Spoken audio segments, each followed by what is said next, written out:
Merci d'être là en chair, en os et en personne ici, bien sûr, ce soir, en ligne pour les gens qui veulent participer à titre de public à cette 12e finale nationale du concours Ma thèse en 180 secondes, organisée par l'ACFAS. Ça se déroule ce soir, les gens qui sont dans la salle le savent bien, pour ceux qui nous écoutent, dans le cadre du congrès, du 90e congrès de l'ACFAS. Nous sommes à l'amphithéâtre HEC Montréal. Je me présente, mon nom est Sophie-André Blondin. Ça fait 6 fois que l'ACFAS a la gentillesse de me confier l'animation de cette finale MT 180 et je les en remercie parce que c'est toujours un extraordinaire plaisir. Pendant le reste de l'année, je travaille aussi. Je suis l'animatrice de l'émission Les Années-Lumière. C'est une émission d'actualité scientifique sur ici Radio-Canada Première. Ça, c'est la radio pour les gens qui ne nous connaissent pas. Alors, bonjour à tout le monde, évidemment en ligne, les internautes qui sont peut-être partout au Canada pour nous écouter ce soir, peut-être même de l'étranger en direct, c'est via le site Internet de l'ACFAS. Il y a des gens assez particuliers dans la salle ce soir. Il semblerait qu'on a dans la salle des étudiants du cégep qui ont été invités. Par applaudissement, identifiez-vous. En espérant que tout ce que vous allez voir ici va vous inspirer, non seulement de venir un jour faire ce genre de vulgarisation, mais peut-être de poursuivre aussi des études jusqu'au doctorat. Vous allez voir qu'il y a beaucoup de doctorats ici qui sont fort agréables, qui semblent fort agréables à réaliser. Là, vous allez probablement découvrir des sujets, des gens, ça va aller dans toutes sortes de domaines et de sciences. Mais avant de commencer, à tout seigneur, tout honneur, je vais présenter tout à l'heure le concours et le jury. Je vais céder la parole au président de l'ACFAS, Jean-Pierre Perrault. Viens vous parler. Monsieur Perrault.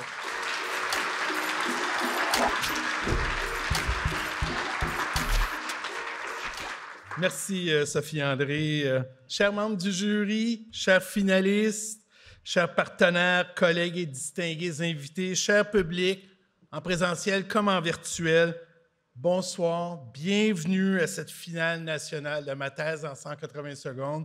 Pour ceux qui me connaissaient bien, pour moi, là, c'est mon activité chouchou pendant l'année. J'adore ce qui se passe pendant cette finale-là. Faire une thèse de doctorat est un chemin. Ce chemin, on choisit de le suivre pour assouvir une grande curiosité et par passion pour la recherche, mais aussi pour découvrir, apprendre et faire avancer les savoirs dans un domaine des connaissances. Au quotidien, les doctorantes et les doctorats vivent au rythme de lecture, d'observation sur le terrain comme au laboratoire, d'analyse rigoureuse pour interpréter les résultats, puis les mettre par écrit, et ce, en plus de la préparation des demandes de financement, d'articles scientifiques, de conférences, et j'en passe. Le doctorat est un processus intellectuel enrichissant, mais aussi éprouvant, qui exige un investissement colossal de plusieurs années. Quel défi pour nos 21 finalistes de nous présenter ce soir leur thèse en seulement 3 minutes et en plus vulgarisée. Le défi est double ici. C'est ce goût prononcé pour le partage des connaissances et la valorisation des sciences au-delà de la sphère universitaire qui les réunit, en fait, je devrais dire, nous réunit tous. Depuis plus de 10 ans, le concours Ma thèse en 180 secondes offre une opportunité unique aux doctorantes et aux doctorants d'un bout à l'autre du pays, de diffuser leurs travaux de recherche à un public venu d'horizons différents. Il les amène à regarder leurs recherches sous un nouvel angle, à mieux cerner les projets et à rendre intelligibles des enjeux souvent complexes. La thèse n'est qu'un début, et savoir communiquer et vulgariser s'avère un atout immense pour la suite de votre parcours. Que ce soit pour une entrevue avec un média, collaborer avec des collègues aux expertises variées ou encore enseigner en classe. Savoir communiquer et diffuser les sciences profitera à l'ensemble de la société qui pourra se saisir d'enjeux scientifiques, s'approprier les connaissances et participer au débat d'idées. Le doctorat est une expérience qui nous fait grandir et qui enrichit notre compréhension du monde. Cette perception plus fine des défis sociaux est un premier pas vers la construction d'un monde meilleur et d'un monde durable. Je tiens à féliciter chacun et chacune des finalistes qui se sont qualifiés pour la finale nationale de notre concours. Nous avons hâte de vous entendre et de découvrir vos recherches. Un grand merci aussi à Sophie-André Blondin, animatrice des Années-Lumière à ICI Radio-Canada Première, avec qui nous avons le privilège d'avoir à nouveau à nos côtés pour animer cette finale. Sophie-André est aussi une grande amie de l'ACFAS et elle nous fait honneur d'être une des fières ambassadrices du 100e anniversaire de l'ACFAS. Je souhaite remercier les 21 universités à travers le Canada qui ont participé à cette 11e édition de notre concours, nous permettant de partager ce moment. Merci à HEC Montréal qui nous accueille ici ce soir, aux côtés de l'Université de Montréal et de Polytechnique Montréal, les autres de notre 90e congrès pour l'ACFAS. Je remercie également nos 5 membres du jury et je vous dis, ils ont tout un job ce soir à faire, pour être honnête avec eux, qui ont bien voulu se confronter en fait au difficile exercice d'évaluer, et vous allez voir dans le temps, ça va rapidement, et de désigner nos finalistes qui remporteront les 3 prix du jury. La personne lauréate s'envolera pour le Maroc. Rien de moins, direction Rabat pour représenter le Canada à la finale internationale. Enfin et surtout, je tiens à remercier chaleureusement nos partenaires sans qui le concours Ma thèse en 180 secondes ne serait pas possible. Merci tout d'abord à Hydro-Québec, notre partenaire présentateur, à nos partenaires des prix, l'Association canadienne pour les études supérieures, l'Agence universitaire de la francophonie et Savoir Média. Merci aussi à Excelis, notre tout nouveau partenaire du concours pour leur sensibilisation aux enjeux de divulgation de propriété intellectuelle offerte à tous les participantes et participants de MT 180 au pays. Enfin, merci à Radio-Canada, au Secrétariat du Québec aux relations canadiennes, au ministère de l'Enseignement supérieur du Québec, nos partenaires du concours. Merci à vous tous et j'espère que vous allez apprécier cette excellente finale.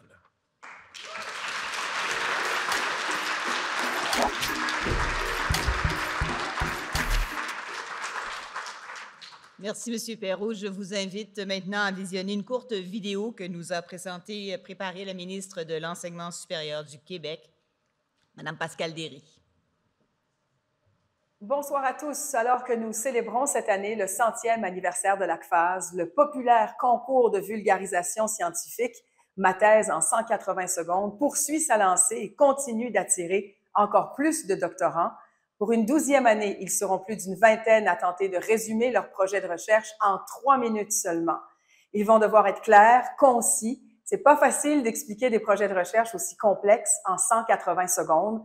Et ils vont devoir aussi être convaincants pour nous permettre de comprendre et de nous intéresser à leur projet. C'est un gros défi qu'ils ont accepté de relever. La vulgarisation scientifique, c'est un art en soi, on le sait. Le concours Ma thèse en 180 secondes représente donc le test parfait pour mettre à l'épreuve ses compétences à cet effet. Il témoigne aussi du dynamisme, du talent, du désir de partager son savoir de la part des doctorants et surtout de le faire en français. Ce concours démontre clairement que la recherche francophone est en excellente santé et qu'elle est portée par des esprits brillants qui ont à cœur la science et l'avancée des connaissances. Je souhaite donc le meilleur des succès à tous les participants. Profitez de ce moment pour prendre la mesure des efforts que vous avez consentis à votre doctorat. Vous pouvez être très fiers de vous. Je remercie aussi les organisateurs du concours qui savent que la vulgarisation scientifique est essentielle à nos progrès collectifs et que ce genre d'exercice est formateur à plusieurs égards. Finalement, permettez-moi de souligner l'excellent travail des gens de l'ACFAS qui, année après année, accorde une grande importance à la formation de la relève en recherche. Il ne fait aucun doute dans mon esprit que la promotion de la culture scientifique francophone est bien servie par l'ACFAS et par ses artisans passionnés. Tous ensemble, ils s'assurent de la pertinence de la recherche francophone, non seulement chez nous, mais aussi à l'international. Encore une fois, bravo à tous les participants et bonne soirée à tous.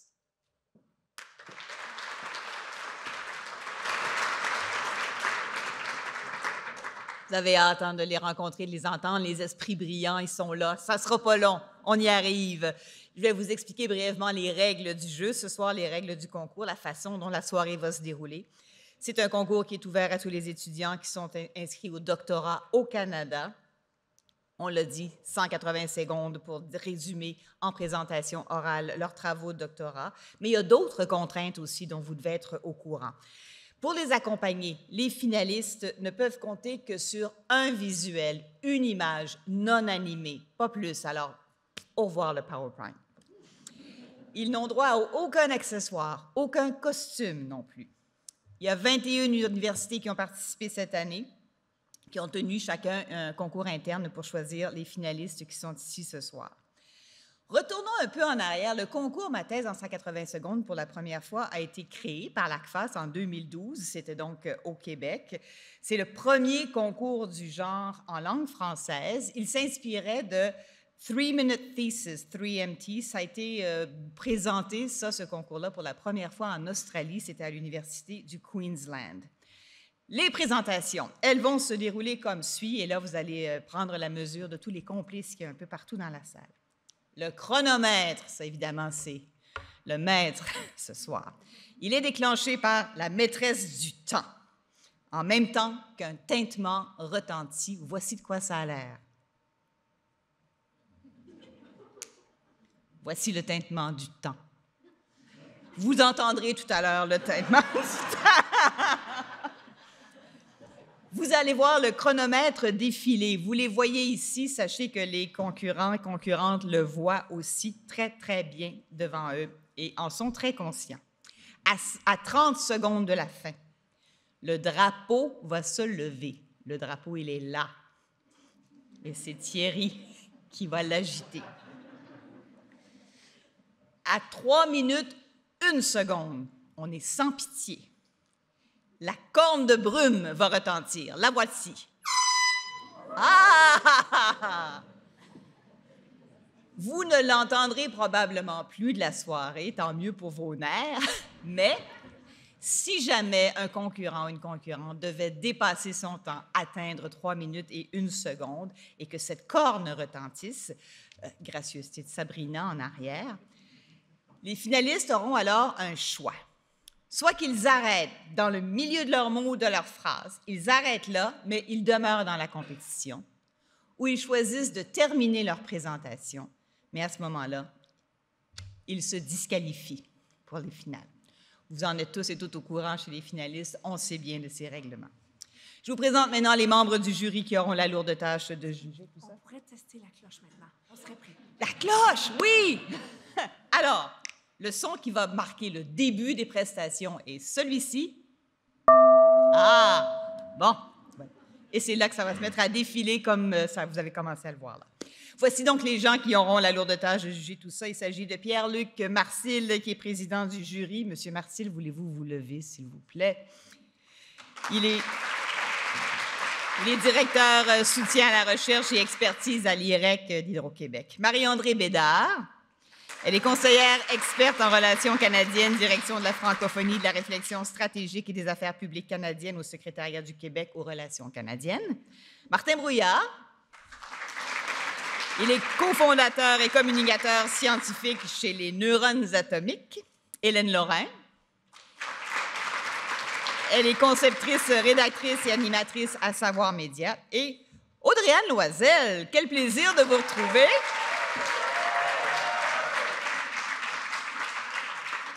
Vous vous demandez pourquoi tous ces applaudissements. Audrey-Anne était la lauréate 2022 du concours Ma thèse en 180 secondes. Elle est de l'Université de Montréal. Les critères maintenant appliqués pour choisir tout ça. Écoutez, parce que vous aurez aussi, vous, dans le public, quelque chose à faire avec cette décision.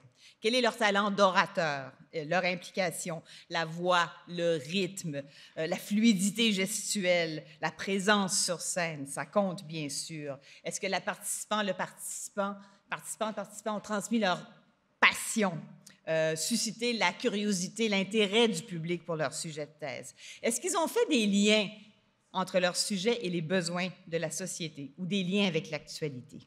Deuxième critère, capacité de vulgarisation. Est-ce qu'ils ont expliqué des concepts ou des idées qui sont complexes, mais en langage accessible? Est-ce qu'ils ont utilisé l'humour, la métaphore, des exemples pour illustrer leurs propos? Est-ce que l'image, l'unique diapositive, était de qualité? Et finalement, la structure de l'exposé, l'enchaînement des idées, est-ce que ça vous a facilité la compréhension du sujet? Est-ce que les recherches, l'objet de la thèse ont été exposés de façon claire? Est-ce que le temps a été respecté, bien sûr? Je vous rappelle que, comme chaque année, vous, dans le public, pourrez voter pour votre finaliste préféré. Je sais, je viens de vous donner les critères, mais je sais, vous allez voter avec votre cœur de toute façon. Et tant mieux pour le prix du public. Le vote sera numérique. Il sera activé à la fin des 21 présentations. Il y aura un code qui va s'afficher, un code QR, et vous pourrez y accéder pendant le temps de pause pendant lequel le jury va délibérer. En attendant, les cellulaires que vous allez utiliser pour atteindre le code QR, éteignez-les, s'il vous plaît. On n'a pas besoin d'une autre cloche ici ce soir. Prêt? Prête chez les finalistes? On lance la compétition. Vous avez un travail aussi ce soir, c'est de les applaudir chaleureusement, de les soutenir. Il y a des finalistes là-dedans qui ne sont jamais montés sur une scène et pour qui c'est la première fois. Alors, montrez-leur dans la salle à quel point vous êtes capables.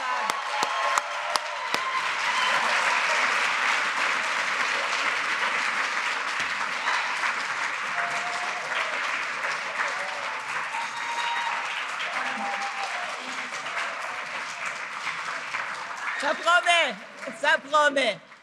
On se lance. On commence par accueillir Alexandre Clouet. Il est de l'Université du Québec à Trois-Rivières. Il va présenter sa thèse qui s'intitule « Tir 1 permet la régulation homéostatique de la prolifération des cellules souches germinales chez C. elegans ». Allez.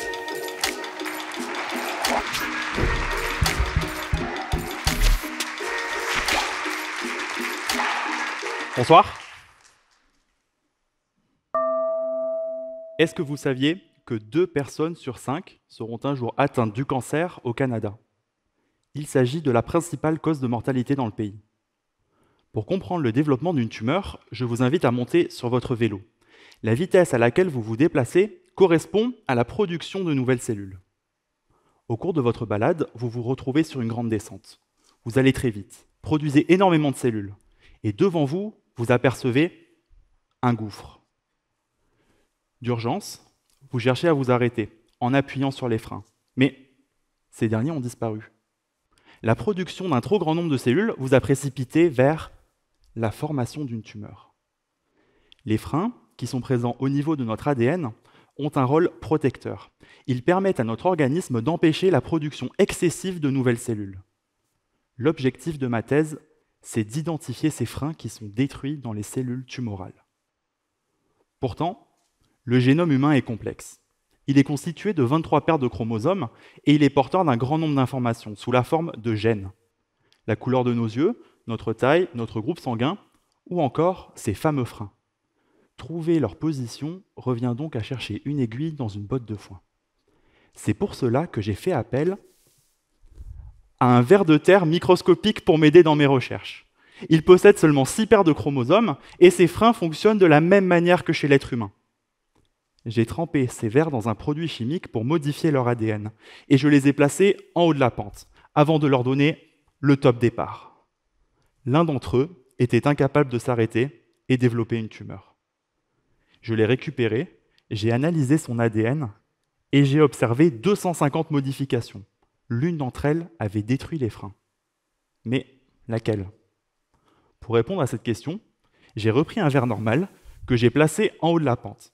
Et cette fois-ci, j'ai reproduit uniquement la première des 250 modifications, avant de lancer le verre. Il était capable de s'arrêter. J'ai continué de reproduire les modifications une par une, jusqu'à identifier celle qui détruit les freins. Cette modification, elle touche le gène TIR1, le frein que je cherchais. Fait intéressant, des chercheuses et des chercheurs ont étudié des cellules de patientes ayant des cancers ovariens. Et parmi les centaines de modifications de l'ADN, figurait celle du gène TIR1. J'ai donc l'espoir qu'en ayant compris qu'il s'agit d'un frein, on soit capable de réintroduire sa fonction dans ces patientes et ainsi éviter l'apparition et la progression de la pathologie. J'espère donc vous avoir convaincu, en moins de 180 secondes, qu'en utilisant un petit ver de terre, je peux contribuer à la recherche contre le cancer.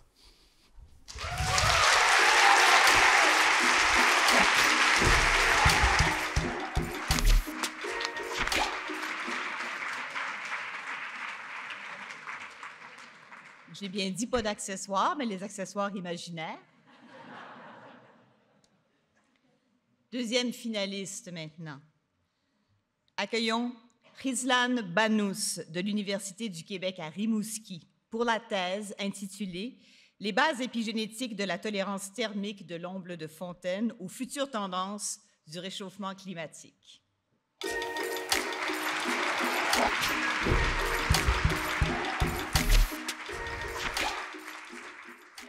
Bonjour tout le monde. Le réchauffement climatique, c'est aujourd'hui. Malheureusement, il faut l'accepter. Et les espèces sont en réel danger, plus particulièrement les espèces aquatiques qui sont adaptées au froid, comme l'omble de fontaine sur lequel je travaille. Mais ne vous inquiétez surtout pas, parce que ce n'est pas encore foutu pour ces espèces. Pourquoi? Car qu'est-ce qu'elle fait une espèce sur Terre? Il existe tout simplement. Donc, elle va faire tout ce qu'il peut pour survivre. Pour ce faire, elle utilise leurs ressources génétiques. Par exemple, ils peuvent changer leur génome ou leur ADN à travers l'évolution ou la fameuse théorie de Darwin pour en produire une nouvelle espèce qui est mieux adaptée aux conditions chaudes. Ça peut marcher. Ça a marché dans le passé.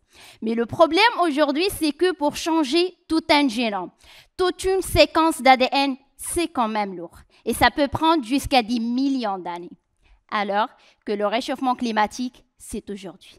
Donc les espèces aujourd'hui, ils ont besoin d'une stratégie qui est rapide, qui peut leur sauver la vie en une seule génération. Cette stratégie, c'est de changer leur épigénome sans pouvoir changer leur génome ou leur ADN. Dans mon projet de thèse, j'utilise cette épigénétique pour prédire la réponse de l'omble de fontaine aux futures tendances de réchauffement climatique, pour dire ce qu'il va survivre, souffrir ou mourir. Vous allez me dire, mais ça veut dire quoi épigénétique? Bonne question. D'abord, épigénétique, ça veut dire quelque chose sur les gènes. Pour faire simple, dans une phrase, on a les alphabets qui sont la base de la phrase. Et puis, il y a d'autres éléments décoratifs, comme les espaces, les ponctuations, les accents, etc. Ces éléments décoratifs, en fait, ils ne changent pas les alphabets, mais ils donnent sens à la phrase. Ils permettent de bien lire la phrase. Eh bien, l'ADN, c'est les alphabets. Et l'épigénétique, c'est tous ces éléments décoratifs qui se rajoutent sur l'ADN, mais ils ne le modifient pas. Ils changent uniquement la façon dont fonctionnent les gènes, c'est-à-dire l'expression ou la lecture des gènes.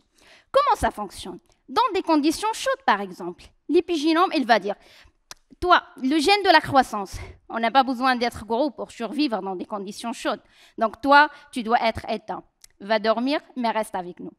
Par contre, toi, le gène de métabolisme énergétique, on a besoin d'énergie, non? Donc toi, tu dois être bien allumé. Et comme ça, jusqu'à ce qu'il termine la totalité des gènes. Des fois, on a jusqu'à des millions de gènes que je suive, gène par gène, pour en produire au final ce qu'on appelle un nouveau phénotype, qui est mieux adapté aux conditions chaudes. Mais on a la même espèce, le même génome et surtout le même ADN. Merci.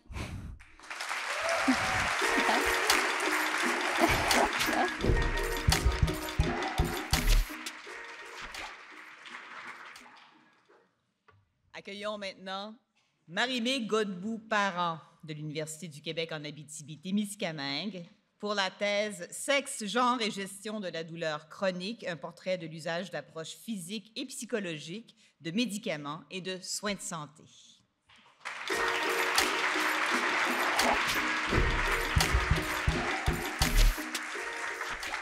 Bonsoir.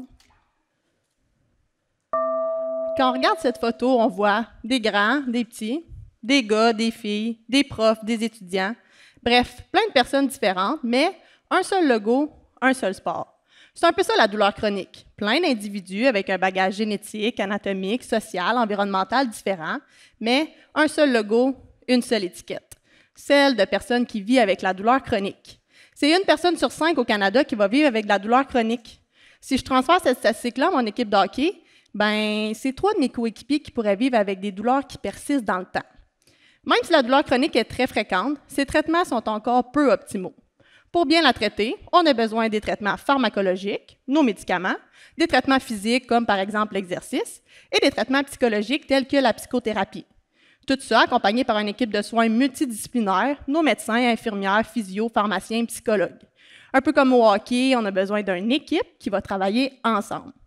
La différence entre le hockey et la douleur chronique, c'est qu'au hockey, on a compris qu'il fallait adapter l'équipement aux caractéristiques de chaque joueur. Si je prends les jambières de mon gardien de 6 pieds à côté, fort probable qu'elle va être trop grande puis que j'y remettrai plus jamais. En parlant de diversité, pensez-vous que les hommes et les femmes vont utiliser les mêmes traitements ou même vont se voir prescrire les mêmes médicaments? En fait, la réponse est non. Justement, dans mon projet doctoral, je m'intéresse aux différences entre les hommes, les femmes et les personnes de diverses identités de genre dans leur utilisation des traitements en douleur chronique. Un peu comme au hockey, mon projet est divisé en 3 périodes. Dans la première partie, on s'est intéressé aux différences hommes-femmes dans l'utilisation des traitements non pharmacologiques. Dans la deuxième et la troisième partie, on s'intéresse encore à la question de sexe et genre, mais cette fois-ci pour les traitements pharmacologiques et l'utilisation des soins de santé. On s'intéresse non seulement qu'au sexe biologique, mais aussi à l'identité de genre et au rôle de genre. Les rôles de genre, c'est un peu comment est-ce que la société va percevoir l'homme et la femme. Ma première période est déjà jouée, puis nos résultats ont démontré qu'effectivement, le fait d'être un homme et avoir des rôles de genre androgynes, c'est-à-dire avoir à la fois des traits féminins et masculins, vient diminuer nos chances d'utiliser les traitements non pharmacologiques de façon générale.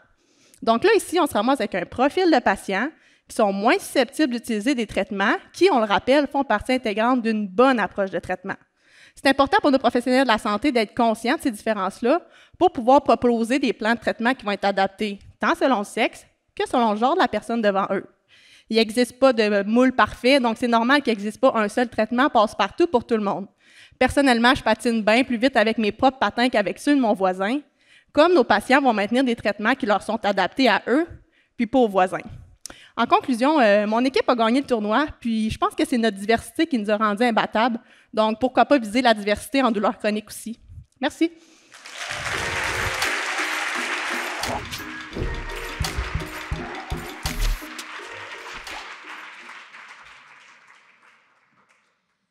C'est au tour maintenant de David Paquette-Bélanger de l'Université du Québec à Montréal. Sa thèse, « Loi en bagage ». Sémiotisation interespèces de la réserve de faune Ahouasté Cap-Tourmente.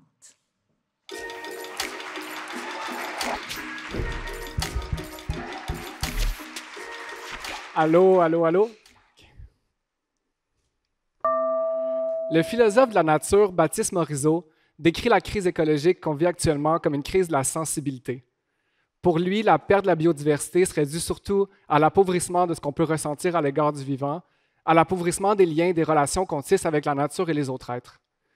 Venant des études littéraires, j'ai été sensibilisé à la manière dont la littérature peut venir nous chercher, nous toucher émotivement, comment la littérature nous permet d'entrer en contact sensible avec une œuvre. Et donc, je me suis demandé si c'était possible d'utiliser ces capacités de la littérature pour travailler la crise de la sensibilité dont nous parle Morisot. Une des manières dont on peut créer un attachement à un texte, c'est par la pratique de la lecture, mais surtout de la relecture. Je ne sais pas si vous êtes de ceux ou celles qui visionnent en rafale The Office depuis que c'est sorti, ou qui regardent le même film à ciné-cadeau chaque année. Bien, rassurez-vous, vous n'êtes pas dans une passivité totale. Vous êtes en fait en train de renforcer votre attachement à l'œuvre. Vous êtes en train de creuser votre relation à une œuvre qui prend une signification particulière pour vous. C'est ce principe-là que j'utilise dans ma thèse, mais en le déplaçant un peu. Je me demande ce qui arrive si je m'attache à un texte à vocation scientifique plutôt qu'à vocation littéraire. Et pour me faciliter un peu la tâche, je n'ai pas choisi n'importe quel texte. J'ai choisi le mémoire en sciences de l'environnement que ma mère a écrit quand elle avait à peu près mon âge. Son mémoire se penche sur la gestion des oies blanches à la réserve de faune d'Aouasté-Cap-Tourmente, près de l'endroit où elle et moi on a grandi sur la côte de Beaupré. Je reçois son mémoire comme un héritage, mais on s'entend que ce n'était pas du tout l'intention derrière l'écriture de son texte. Ma mère voulait développer les enjeux environnementaux liés à la réserve et obtenir son diplôme. Elle s'adressait à des géographes, dont son directeur Pierre Dansereau, qui l'a corrigé. Moi, je ne suis pas géographe ni scientifique, mais je suis un littéraire et le fils de la personne qui écrit ce texte-là. Qu'est-ce que ça change que je reçoive son mémoire de cette façon? Ça illustre un usage un peu différent, peut-être détourné du texte. On est parfois trop habitué à consulter certaines œuvres pour certaines raisons. Je regarde les 12 travaux d'Astérix pour m'évader et me divertir, puis je lis un article scientifique sérieux pour en apprendre plus. Mais il y a un paquet de raisons très sérieuses pour regarder Ciné Cadeau. Que ce soit pour favoriser votre apprentissage du français ou pour consolider notre appartenance à une communauté. Lire avec de nouvelles lunettes, ça nous aide à voir de nouvelles possibilités, de nouvelles significations dans le texte. Alors pourquoi pas regarder les 12 travaux d'Astérix avec des lunettes d'historien ou bien lire en mémoire en environnement avec des lunettes de poète. La crise écologique est bien un problème de sensibilité comme le pense Morisot. Et les recherches scientifiques aussi ont la capacité de nous émouvoir si on prend la peine de les lire autrement. Révéler la poésie d'un mémoire en environnement, ça nous aide à entrer en relation avec les espèces qui disparaissent et avec les vies non humaines qu'on affecte, comme celle des oies. Merci beaucoup.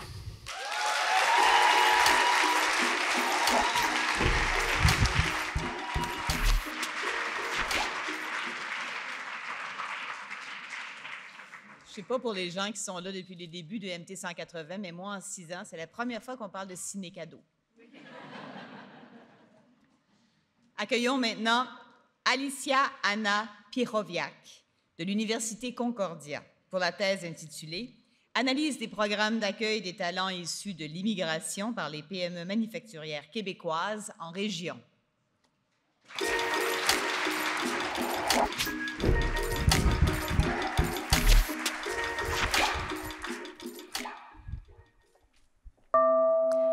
Selon vous, quelle est la part de PME au Canada? C'est-à-dire les petites et moyennes entreprises, celles qui comptent moins de 500 employés. 98% des entreprises canadiennes sont des PME. Et ces PME font face à une pénurie de main-d'œuvre qui est accentuée en région et qui a coûté le Canada l'année passée plus de 1,4 milliard de dollars en pertes d'impôts uniquement du secteur manufacturier. Des pertes qui ont un impact sur notre capacité de financer nos routes, nos écoles et nos hôpitaux. Pourtant, il y a des travailleurs qui peinent à rentrer sur le marché du travail, les immigrants, mais 61% déménagent à Montréal, Toronto et Vancouver. C'est pour cette raison que mon étude s'est penchée sur les défis et méthodes d'attraction, d'intégration et rétention des travailleurs immigrants chez les PME manufacturières en région. J'ai donc développé un guide stratégique pour les PME. Et contrairement aux autres études, la mienne tient en compte 2 points de vue, celle des PME manufacturières en région ainsi que les immigrants qui y travaillent. J'ai recruté 4 entreprises, recueilli des notes de terrain, interviewé des directeurs d'entreprises, des travailleurs immigrants et non immigrants. J'ai effectué une analyse qualitative et il en est sorti 4 éléments. 1. Les PME prennent de plus en plus en charge les frais et responsabilités d'intégrer les immigrants. 2. Pour améliorer la rétention, elles doivent offrir une culture qui favorise la communication, l'entraide et surtout le développement professionnel continu. 3. Le milieu de travail est essentiel à la francisation. Et 4. Les programmes d'accueil en entreprise sont souvent le fruit de l'essai et de l'erreur, comme une de mes participantes me l'a expliqué. On part tout le temps d'accompagner la personne, mais il n'y a personne pour accompagner l'entreprise à le faire. Mon guide explique étape par étape les meilleures pratiques pour attirer, intégrer et retenir les travailleurs. Un outil qui peut permettre nos PME à reprendre le souffle dans leur voile et nous permettre de mieux financer nos services publics. Merci.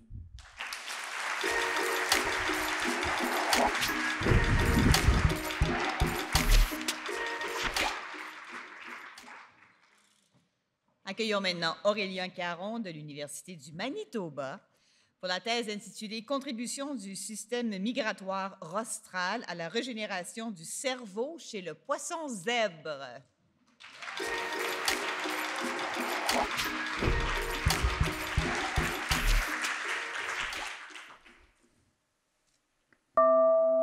Demain, vous et votre ami Maurice êtes en voiture.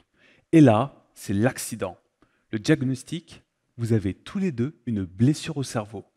Vous, si vous en sortez, une chose est sûre, vous ne passez pas un bon moment. Maurice, de son côté, tout va bien. Alors, qu'est-ce qui vous différencie? C'est simple. Vous êtes un mammifère. Maurice, lui, est un poisson zèbre. Si le cerveau était un livre, une blessure serait comme lui arracher des pages. Pour réparer ce livre, nous comptons sur des pages blanches que nous avons en réserve, les cellules souches. Le mammifère a beau avoir des pages blanches, il ne sait ni quoi en faire, ni où les envoyer, et au final, on ne régénère pas le cerveau. Maurice le poisson zèbre, de son côté, non seulement il en a plein des pages blanches, mais en plus il sait les envoyer à l'endroit où les anciennes pages furent arrachées et écrire exactement ce qu'il y avait avant. Bref, le poisson zèbre sait régénérer son cerveau grâce à ses cellules souches. Alors moi, je veux connaître son secret. Plus précisément, je me penche sur la capacité de ces pages blanches, ou cellules souches, à voyager jusqu'au lieu de la blessure. En effet, là où la plupart des études se concentrent sur un court voyage, comme si nous on faisait Montréal-Toronto, je propose pour la première fois chez le poisson zèbre d'étudier un plus long voyage, comme si on faisait Montréal-Paris. De plus, même s'il est vrai que le poisson zèbre possède une grande quantité de cellules souches, bon, ce n'est pas aussi pertinent si le mammifère ne possède pas les mêmes ressources. Ainsi, je me base sur une source que tous deux possèdent. Il s'agit donc de visualiser le trajet de ces cellules souches. Pour cela, je donne à mes poissons un bain. Ce bain est en réalité un piège que je dresse puisque j'y glisse une molécule capable de s'intégrer dans les cellules qui vont voyager. Je les ai bien eus. Pour visualiser cela, je fais appel à une technique nommée Eye Disco. Alors nous sommes bien loin du mouvement de musique des années 70, puisqu'il s'agit ici de rendre ce chewing-gum rose-blanc qu'est le cerveau absolument transparent, pour ensuite le scanner en 3 dimensions. Nous pouvons ainsi visualiser dans l'espace les cellules se déplacer de leur lieu de naissance jusqu'à la blessure. À partir de ces résultats, nous pouvons commencer à essayer de comprendre comment les cellules voyagent et leur bonne intégration à la place des neurones perdus. Comprendre ces mécanismes est fondamental si l'on espère un jour rendre la régénération du cerveau humain possible. Au final, nous sommes parfois bien peu de choses face aux petits poissons zèbres. Merci.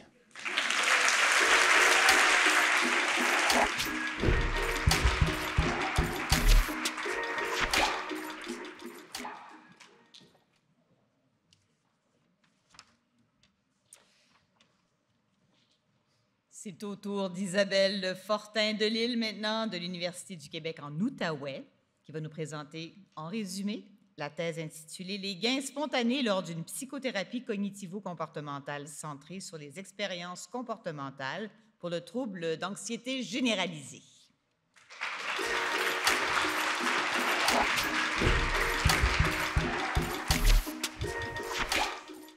Bonsoir.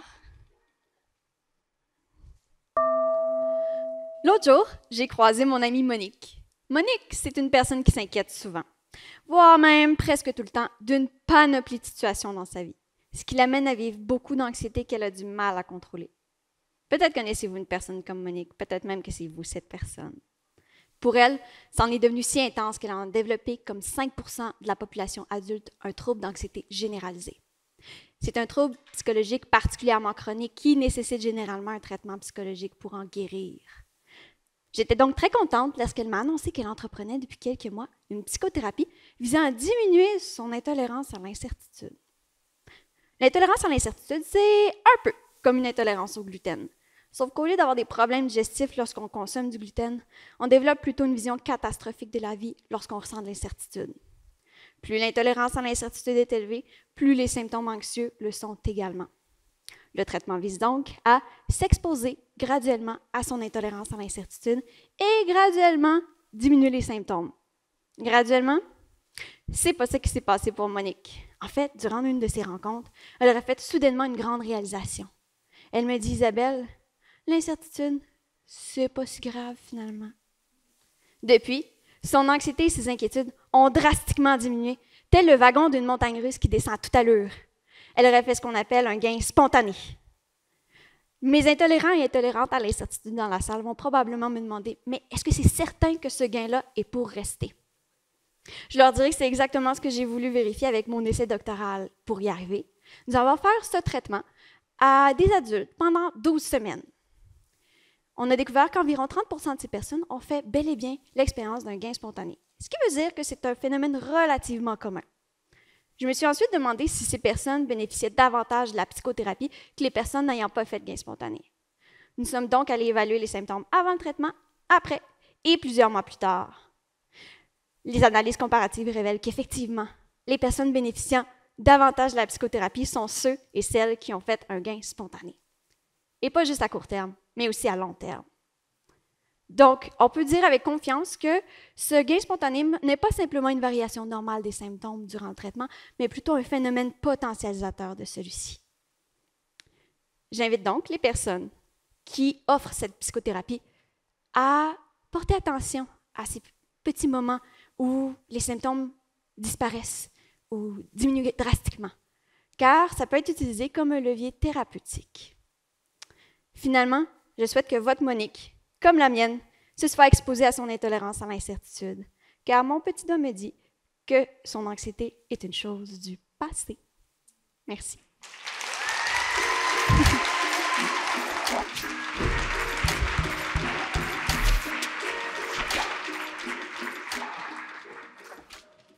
En tout cas, celle d'Isabelle, l'anxiété vient de baisser de grand après sa présentation. On lui souhaite. Accueillons maintenant Léo Guiramont. Il est de l'École de technologie supérieure. Sa thèse s'intitule « Développement de systèmes d'imagerie dans la gamme des fréquences térahertz ».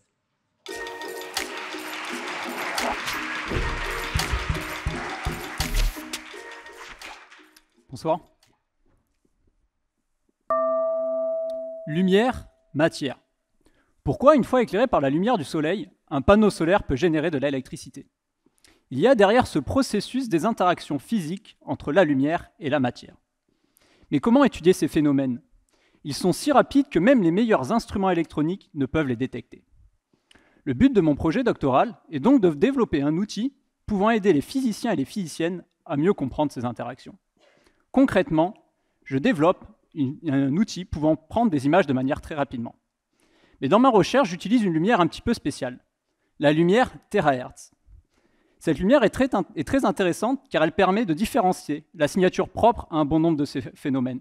Mais contrairement à la lumière qui nous éclaire dans cette salle aujourd'hui, la lumière térahertz nous est invisible, un petit peu comme la lumière infrarouge ou la lumière ultraviolette.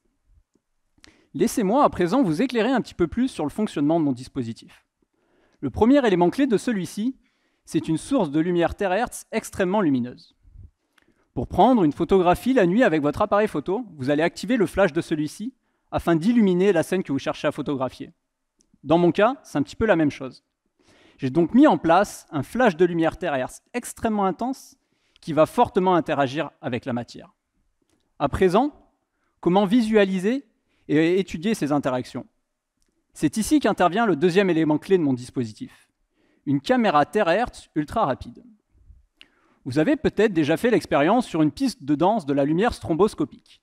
Ces flashs de lumière répétés qui permettent de décomposer les mouvements rapides d'un danseur. Mon dispositif, il fonctionne un petit peu de la même manière. Je viens mesurer la lumière térahertz de manière très précise avec les flashs successifs d'un laser. À partir de ces mesures, je peux reconstruire un film fait de plusieurs centaines d'images sur lequel je peux voir la lumière terrestre se propager et la voir interagir avec la matière. Fascinant, non? Ce qu'il est encore plus, c'est qu'à partir de ce film, je peux mettre en couleur l'invisible. Revenons-en à votre appareil photo. Lorsque vous prenez une photo en couleur d'un objet, cette photographie correspond en réalité à la superposition de 3 images. D'une image bleue, superposée à une image rouge, superposée à une image verte. Vous avez donc accès à l'information de seulement 3 couleurs. Avec mon outil, je suis capable de retrouver plusieurs centaines d'images à plusieurs centaines de couleurs différentes. Et ainsi, avoir accès à bien plus d'informations que si j'utilisais une technique similaire à celle de votre appareil photo. L'outil que je développe pourra par exemple aider les scientifiques à étudier les matériaux qui composeront les panneaux solaires du futur, et cela en explorant les zones d'ombre restantes sur les interactions entre la matière et la lumière. Merci.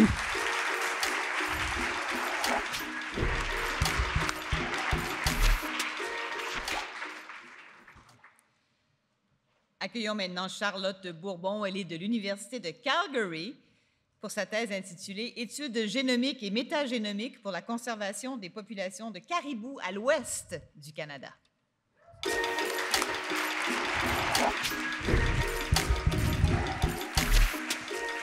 Bonjour.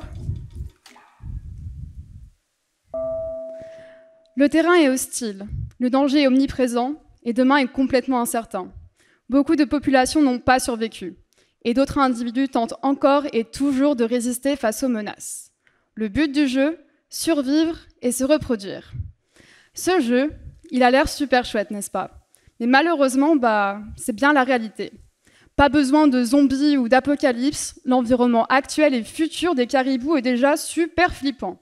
Entre les loups qui veulent te manger, ton habitat qui disparaît, les saisons déréglées et j'en passe, pas facile de survivre et de se reproduire. Et pour cause, en 40 ans, 30% des caribous ont disparu en Colombie-Britannique. Oui, et ça risque d'empirer. Ces caribous, ce sont des symboles pour vous, pour moi, mais aussi pour l'écosystème de forêt et de montagne. C'est pour ça que des plans de conservation ont été mis en place. Pourtant, ces plans y prennent très peu, voire pas du tout en compte, le génome et le microbiome, 2 équipements clés pour conserver le caribou. Voyons ensemble pourquoi. Le génome, c'est cet ensemble de matériel génétique qui code des caractéristiques essentielles, comme le physique, le comportement ou encore la résistance aux maladies. Le microbiome, c'est ce pool d'organismes microscopiques, dont des bactéries, qui peuvent vivre en symbiose avec l'hôte. Par exemple, ces bactéries peuvent aider le caribou à digérer des plantes ou des lichens suivant les saisons. Ce génome et ce microbiome, ils ont été façonnés par l'écologie et l'évolution des populations. Alors, pour faire court, suivant des événements, il y a pu avoir un apport de skills, parfois adaptés aux besoins du milieu, pour mieux survivre et mieux se reproduire. C'est pour ça qu'ils sont aussi importants dans notre quête et dans l'objectif de ma thèse, conserver le caribou de l'Ouest canadien, aujourd'hui, demain et après-demain. Grâce au génome, je mesure la consanguinité. C'est la conséquence de la reproduction entre individus apparentés. Une forte consanguinité peut entraîner des complications, parfois physiques. C'est donc l'ennemi de la conservation, car elle va diminuer les chances de succès, et ça, d'entrée de jeu. Grâce au microbiome, j'identifie les bactéries de l'intestin. Comme pour vous, un microbiome en bonne santé et bien adapté, ça fait gagner pas mal de points de vie. Une des applications de mes travaux via ce kit génomicrobiome, ce sont les translocations. Transférer un individu d'une population A à une population B. De nouveaux arrivants, bien sélectionnés, bien adaptés, pour diminuer cette consanguinité et apporter un renfort microbien si besoin. Grâce à ça, les populations pourront mieux survivre et mieux se reproduire, et cela sur long terme. Dans cette réalité, protéger le caribou de l'Ouest canadien et aider les plans de conservation, ça semble donc le possible, avec une bonne connaissance du personnage et de son équipement. Merci à tous.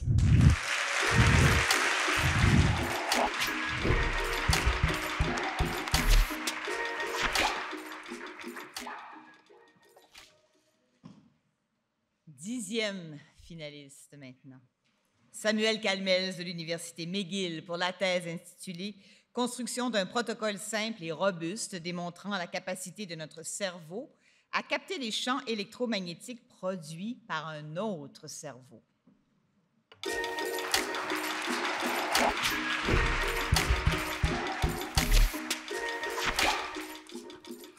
Bonsoir à tous. Est-ce que vous aimez les super-héros? Parce que moi, oui, j'adore.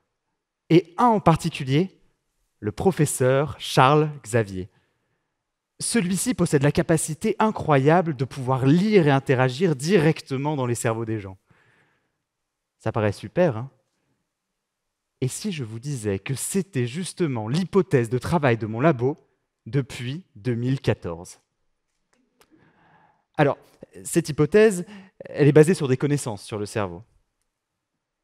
Premier point, on sait aujourd'hui qu'un cerveau a une activité électrique.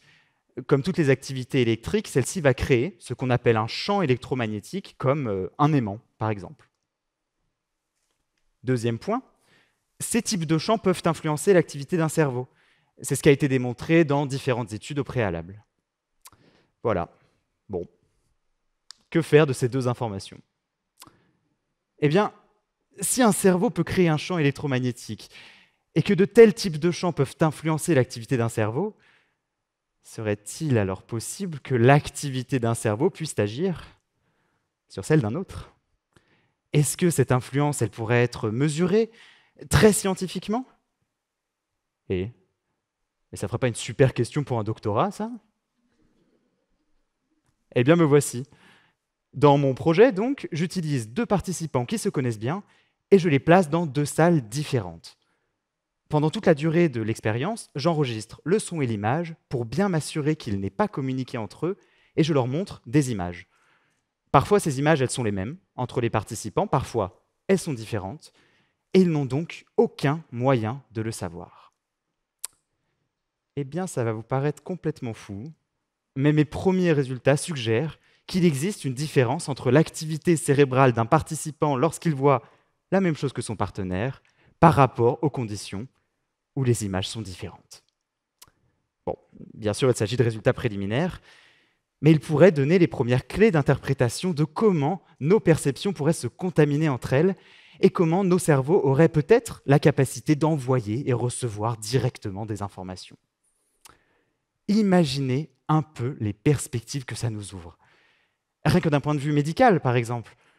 La suite de mon projet, c'est donc de savoir s'il est possible d'aider à soigner certaines zones cérébrales d'un ami, juste en étant à côté de lui. Je sais, c'est un projet assez fou, mais c'est ça ma thèse. Alors je vous donne rendez-vous tous et toutes à la fin de mon doctorat pour enfin savoir si ce cher professeur Xavier pourra un jour lire ce qui se passe là, tout de suite, tout au fond de votre tête. Merci.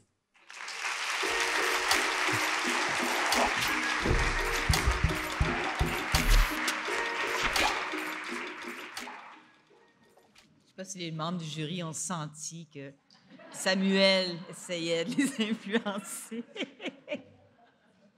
C'est l'heure d'accueillir maintenant Diane Collin. Elle est de l'Université York. Sa thèse, redéfinir la place du handicap dans le milieu de la musique vers un système éducatif plus inclusif. On l'accueille.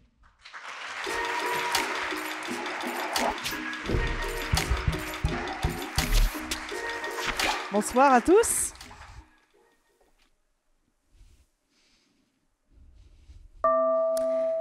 Lorsqu'une personne en situation de handicap entame sa vie professionnelle, elle est souvent confrontée aux barrières d'inaccessibilité imposées par notre société. Il en est de même dans le milieu éducatif, et particulièrement dans les domaines artistiques. Les musiciens atteints de handicap doivent constamment lutter pour arriver à un niveau d'accessibilité qui leur convient, que ce soit par l'installation de matériel pour accéder à la scène ou par les adaptations proposées au public. Selon l'Organisation mondiale de la santé, une personne sur 6 est atteinte d'une forme de handicap, c'est-à-dire 15% de notre population mondiale. La Grande-Bretagne, un des pays les plus actifs en termes d'inclusion dans les arts, a effectué plusieurs études qui montrent que, sur une population de 67 millions d'habitants, seulement 7% d'enfants atteints d'un handicap reçoivent une éducation musicale. Le problème, c'est que l'enseignement musical est trop traditionnel. Il y a un cadre avec des instruments, des livres d'instruction. Et pour dépasser ce cadre, il faut penser au-delà du standard. Il faut des professeurs qui acceptent de changer leur approche. Pour ce faire, il faut aussi changer la manière dont notre société perçoit le handicap. Nous allons donc tenter une petite expérience. Je vais diviser la salle en deux. Le premier groupe va apprendre à jouer de la guitare avec tes pieds. Le second à jouer de la flûte traversière avec une seule main. Vous êtes prêts? Bon, d'accord. Gardons cet exercice pour plus tard. Une personne handicapée est une personne avant d'être handicapée. Elle n'est pas définie par son handicap. Si on accepte ce fait, dans l'éducation musicale, il n'y a plus qu'à trouver la manière dont l'enseignement s'adapte à l'étudiant. Dans ma thèse, j'explore les parcours de musiciens professionnels atteints de handicap qui ont changé le monde de la musique, que ce soit en faisant voter des lois et en modifiant les règles d'admission des étudiants pour que le handicap ne soit plus une excuse de refus, ou par leur présence et leur détermination à faire évoluer l'entreprise musicale. Ce qui manquait à ces musiciens lorsqu'ils étudiaient, c'était quelqu'un qui leur servait de rôle modèle. Grâce à ces entretiens, j'ai imaginé un système éducatif qui permet d'enseigner aux enfants, dès le plus jeune âge, un accès aux instruments adaptés pour apprendre à jouer de la musique différemment. Par exemple, en proposant des partenariats avec des facteurs d'instruments adaptés, mais aussi un apprentissage du chant intégrant la langue des signes, des partitions en braille, des ateliers de sensibilisation à un usage non traditionnel d'instruments traditionnels. Lorsqu'on propose une multitude d'options à tous les étudiants, il n'y a plus de différence entre un enfant porteur de handicap et un enfant non handicapé. Ma méthode consiste à sensibiliser les enfants, mais aussi les professeurs à la différence. J'ai constaté en animant ce type d'atelier que les professeurs ont moins peur de proposer un enseignement adapté à leurs élèves avec ou sans handicap. Et peut-être arriverons-nous ainsi à former aujourd'hui les musiciens qui serviront de rôle modèle aux étudiants de demain. Merci beaucoup.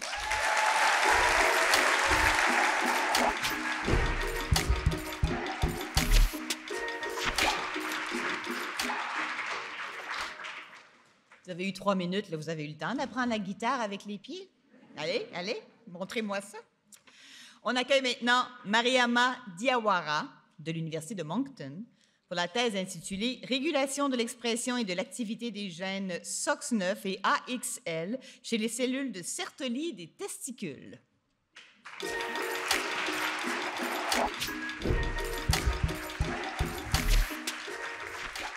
Bonsoir. Laissez-moi vous raconter une petite histoire. Aminata est ma cousine, et cela fait plus de 10 ans qu'elle cherchait à concevoir avec son mari. Mais à chaque fois que le sujet revient sur la table, c'est à elle que l'on bombarde de questions, la pauvre. Mais son mari, personne ne l'embête avec ces questions, alors là, pas du tout. Et ça, c'est pas un cas isolé. C'est exactement comme ça que cela se passe un peu partout. C'est-à-dire qu'à chaque fois qu'on parle d'infertilité, on pense d'abord systématiquement à la femme. Mais est-ce que vous saviez que 30% des cas d'infertilité sont touchés par l'homme? Eh oui. En plus, 30 autres pourcents sont des causes qui sont communes à la femme et à l'homme. Vous comprendrez donc aisément l'importance d'étudier les testicules et ces cellules afin de le comprendre au mieux.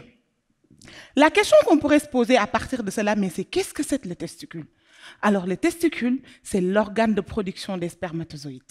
Et à l'intérieur des testicules se trouve un type de cellules très spécifique que l'on appelle les cellules de Sertoli. Ces cellules de Sertoli participent au processus de fabrication des spermatozoïdes et au maintien de la fertilité chez l'homme. La régulation de ces cellules de Sertoli fait intervenir un gène très critique que l'on appelle le gène SOX9. Ce gène SOX9 est présent dans les cellules de Sertoli et régule leur activité, d'accord.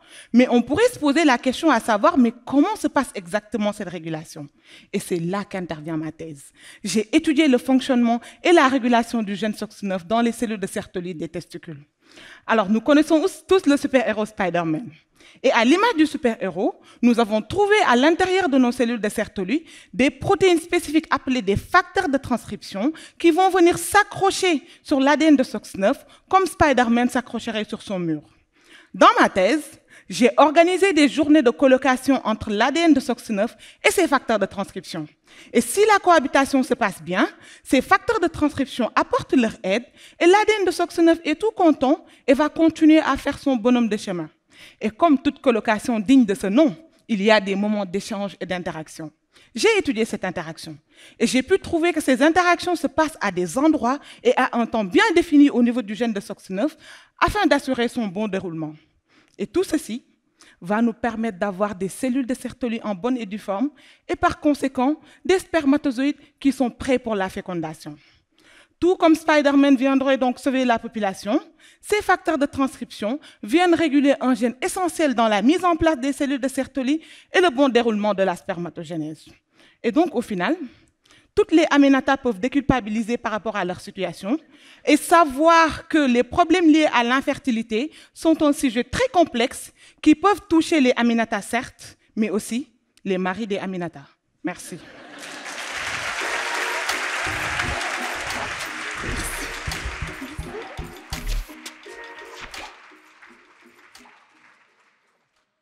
C'est au tour de Sandrine Poulain maintenant. Elle est de l'Université du Nouveau-Brunswick.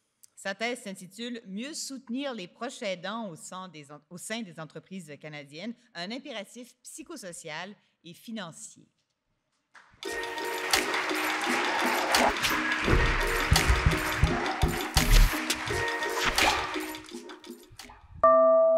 Imaginez un héros. À qui pensez-vous? Peut-être avez-vous en tête des personnages de fiction tels qu'Iron Man ou Wonder Woman, et bien que ces héros soient fascinants, si je suis ici aujourd'hui, c'est pour vous parler des héros du quotidien. Certains de ces héros sont bien connus du public, comme nos premiers répondants qui sauvent des vies jour après jour. Cependant, j'aimerais attirer votre attention vers les héros du quotidien qui restent trop souvent dans l'ombre. Ceux qui, en prenant soin de leurs proches âgés résidant à domicile, assurent la stabilité de notre système de santé et contribuent au bien-être de notre société. Vous l'aurez peut-être deviné, je suis ici pour vous parler des proches aidants. Certaines personnes préfèrent utiliser le terme « aidant naturel », mais il est difficile de qualifier de naturel l'acte de donner un bain à sa mère, à son père ou à un ami de longue date. Rien de naturel à devoir conduire des heures, beau temps, mauvais temps, à chaque mois pour permettre à un proche de voir un spécialiste de la santé qui ne se déplace pas en dehors des grands centres. Rien de naturel à administrer des soins continus, tout en étant souvent ni formé ni rémunéré pour le faire. Mais ces proches aidants apportent un soutien vital à nos aînés, jour après jour, malgré tout. Rosalind Carter a déclaré qu'il n'existe que 4 types de personnes dans le monde. Ceux qui ont été des proches aidants, ceux qui sont présentement des proches aidants, ceux qui seront des proches aidants et ceux qui auront besoin d'un proche aidant. Ça, ce que ça veut dire, c'est que toutes les personnes réunies ici aujourd'hui sont directement ou indirectement concernées par le sujet de ma thèse. J'ai eu envie de me pencher sur les expériences des proches aidants afin de mieux comprendre leur réalité et leurs besoins. J'ai donc lu et relu des centaines de pages de transcriptions d'entrevues avec des proches aidants anglophones et francophones résidant en ville et en campagne au Nouveau-Brunswick. Voici ce que j'ai appris à travers les récits qu'ils nous ont racontés. Leurs expériences quotidiennes sont teintées de 4 complications majeures: la pauvreté de temps, les répercussions psychosocio-économiques de leur rôle, la difficulté d'accès à l'information et les conséquences de leur rôle sur leur propre état de santé. Je vous invite à vous mettre dans les souliers de Tiffany, qui nous indiquait ne plus avoir de temps à consacrer à son propre bien-être et à ses projets, ou encore dans ceux de Gérard, qui disait ne plus avoir de temps pour travailler et avoir renoncé à 100% à toute vie sociale depuis longtemps. Je vous invite à réfléchir au fait que d'autres proches aidants nous ont dit ne pas savoir où aller, quoi faire et quelles ressources étaient disponibles, et au fait que Craig nous a avoué combattre une dépression qu'il associe à la nature envahissante de son rôle de proche aidant. Nous sommes tous ces proches aidants, de près ou de loin, maintenant ou demain. En tant que société, nous ne pouvons continuer d'ignorer leur réalité sous prétexte que le système de santé est déjà débordé ou que le gouvernement a d'autres priorités. À la fin de ces 180 secondes, applaudissons le travail acharné de nos héros dans l'ombre. La situation est critique et l'ignorance de leurs besoins aura l'effet d'une bombe atomique. Nous devons agir maintenant. C'est un cri du cœur que je vous lance en tant que future proche aidante. Merci.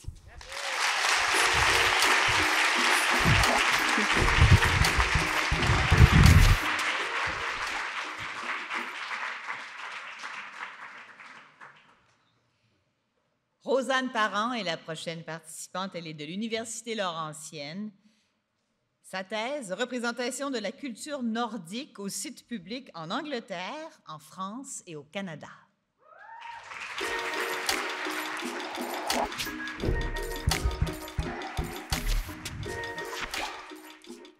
Bonsoir. Viking. Qu'est-ce qu'il vous vient à l'esprit lorsque je vous dis ce mot? Guerrier féroce, paysan, fermier, casque à cornes.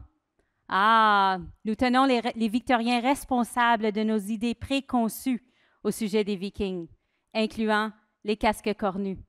Alors, ma thèse regarde à la représentation des Vikings telle qu'offerte au public, mais surtout en Angleterre, en France et au Canada. Je prends en considération les écrits produits Vikings autour du monde. Elles sont souvent publiées dans la langue anglaise. Ceci crée un dialogue particulier au sujet des Vikings. Mais pourquoi? Parce que diverses langues et traditions culturelles offrent et orientent les voies de recherche. Alors, sachant que la représentation des Vikings va au-delà des idées victoriennes, j'utilise l'histoire, l'archéologie et la linguistique. Ma méthodologie est interdisciplinaire. Alors, avec les 3 disciplines de l'histoire, l'archéologie et la linguistique, elles sont tissées comme une tresse. Et ceci crée une fondation solide pour étudier les preuves. Alors, nous avons 3 sites. En premier, en Angleterre, à York, le site de Jorvik.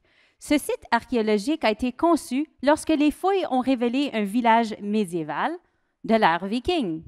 Maintenant, il offre un plancher vitré et un doux circuit à travers une réédification d'un village médiéval, et ce, démontrant la vie viking. Ensuite, on se rend en France, proche de Caen, à Hérouville-Saint-Clair, au village historique Ornavik. Ceci n'est pas un site archéologique connu, comme en Angleterre, mais plutôt un site perçu. Et cette perception nous présente un village viking accessible par voie maritime. Ensuite, on se rend au Canada, à Terre-Neuve et le site Nassau Meadows. Ce site a été découvert dans les années 1960 et il offre une preuve, il atteste que les Vikings se sont rendus en Amérique du Nord. Alors, nous avons aussi les écrits de sources primaires qui démontrent ces exploits vikings en Amérique du Nord. Alors, en utilisant l'histoire, l'archéologie et la linguistique, il est possible de suivre les voies de recherche. Et cette recherche, fondamentalement, vaut pour la perception des peuples en général. Pour moi, c'est de savoir qui sont les Vikings et comment ils sont représentés autour du monde, mais surtout en Angleterre, en France et au Canada. Alors, je vous pose la question à nouveau. Quelle est votre perception des Vikings? Au moins là, on le sait, ils n'avaient pas de casque cornu. Merci.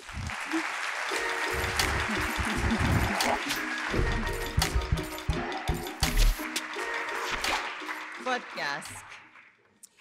Accueillons Solène Maillet-Gauthier, elle est de l'Université de l'Alberta, pour sa thèse intitulée « L'identité métisse vue à travers les restes archéobotaniques et archéo-entomologiques à Chimney Coulee, un site métis hivernant de la fin du 19e siècle. »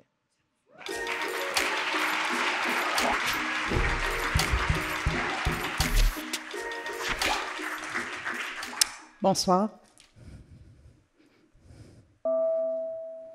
On a toutes sortes de plats traditionnels par chez nous, comme le fricot. Chaque famille possède sa propre recette, puis dans la mienne, on met du foie de poulet, mais pas de céleri. Dans l'ensemble, le fricot reste un plat populaire et typiquement associé à un groupe en particulier, les Acadiens. Ce lien entre qui nous sommes et ce que nous mangeons existe partout dans le monde. On retrouve plein d'exemples dans le passé et le présent où des aliments sont associés à un genre, une catégorie d'âge ou toute autre identité de groupe. Si je vous parle de pain baguette, vous pensez à quel pays? À quelle classe sociale associe-t-on le caviar? Autrement dit, comment les gens utilisent-ils la nourriture pour constituer et signaler leur identité? Dans mon projet de recherche, je me tourne vers l'Ouest canadien de la fin du 19e siècle pour comprendre comment l'identité métisse était exprimée par la collecte, la préparation et la consommation des aliments. Pour ce faire, je mène des fouilles archéologiques à Chimney Coulee, un site situé dans le sud-ouest de Saskatchewan où des familles métisses vivant de la chasse au bison ont passé l'hiver dans des cabanes en rondins entre environ 1872 et 1880. Plusieurs types de restes associés à la nourriture sont retrouvés à Chimney Coulee. Des os d'animaux, des céramiques, mais aussi les choses qui m'intéressent le plus, les graines de plantes et les insectes. Je vous entends déjà. Les graines, OK, on peut voir quels fruits, légumes ou herbes les gens mangeaient, mais les insectes? Ici, ils servent de preuve indirecte de la consommation d'aliments qui laissent peu de traces, comme la farine ou le sucre. Étudiant ensemble, les graines et les insectes me permettent de voir quels ingrédients étaient utilisés et comment ils étaient préparés. Comme ces tout petits restes sont difficilement visibles à l'œil nu, il est nécessaire de collecter des échantillons de sédiments afin de les étudier. Dans mon cas, je m'intéresse aux sédiments provenant d'endroits où les gens auraient pu entreposer, échapper ou jeter de la nourriture dans 3 cabanes retrouvées sur le site. Mais comment lier des plantes et des bébites à un concept aussi abstrait que l'identité? Je propose qu'on puisse le faire en considérant le travail des femmes et l'importance de la famille dans la définition de l'identité métisse. Je suggère que les femmes métisses aient fait le lien entre l'alimentation et l'identité en exprimant leurs traditions et leur parenté dans la collecte, la préparation et la consommation des aliments. Elles étaient effectivement responsables des tâches quotidiennes liées à la nourriture et jouent un rôle central dans le maintien des liens familiaux étendus qui caractérisent la société métisse. Comment choisissaient-elles les aliments? Pourquoi les préparaient-elles comme elles le faisaient? À cause du savoir familial, le produit des expériences de plusieurs générations de femmes qui leur étaient transmis par leurs aînés féminins. Plusieurs fois par jour, elles participaient à la création et à la formation d'une identité métisse collective en exprimant leur tradition familiale à la table à manger. S'intéresser à de vieux restes de plantes et d'insectes me permet donc de lier le passé et le présent et d'étudier l'identité de tout un peuple à travers des histoires et les recettes familiales. Merci beaucoup.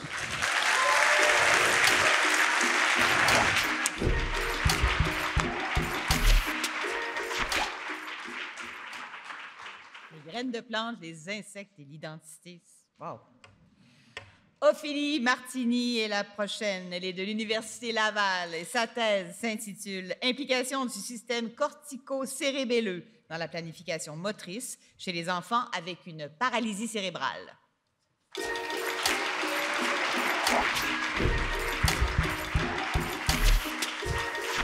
Bonsoir.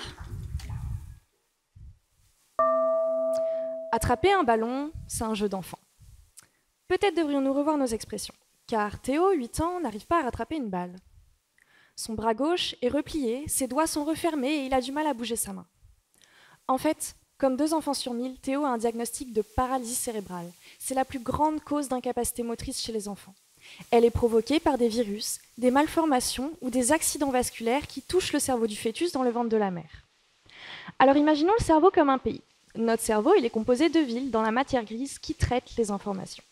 Et ces villes, elles sont reliées entre elles par des routes et des autoroutes de matière blanche qui véhiculent les informations. Normalement, ces routes, elles sont en bon état et bien tracées. Mais je pense que tout le monde ici le sait, parfois, comme au Québec, après un hiver froid et enneigé, l'asphalte est abîmé. C'est ce qui se passe dans le cerveau des enfants qui grandissent avec une paralysie cérébrale. Certaines routes sont si endommagées qu'elles sont inutilisables. Et on le sait bien, l'impact n'est pas le même si on barre le pont Victoria ou si on condamne le pont Champlain. Certaines villes se retrouveront isolées où il sera très difficile de les rejoindre. Comme on connaît peu de choses sur le cerveau routier des enfants avec une paralysie cérébrale, pendant mon doctorat, je m'intéresse à répertorier les routes de matière blanche et décrire leurs états. Je suis en quelque sorte une cartographe du cerveau. Pour ça, je fais passer une imagerie par résonance magnétique que j'appellerai IRM à des enfants.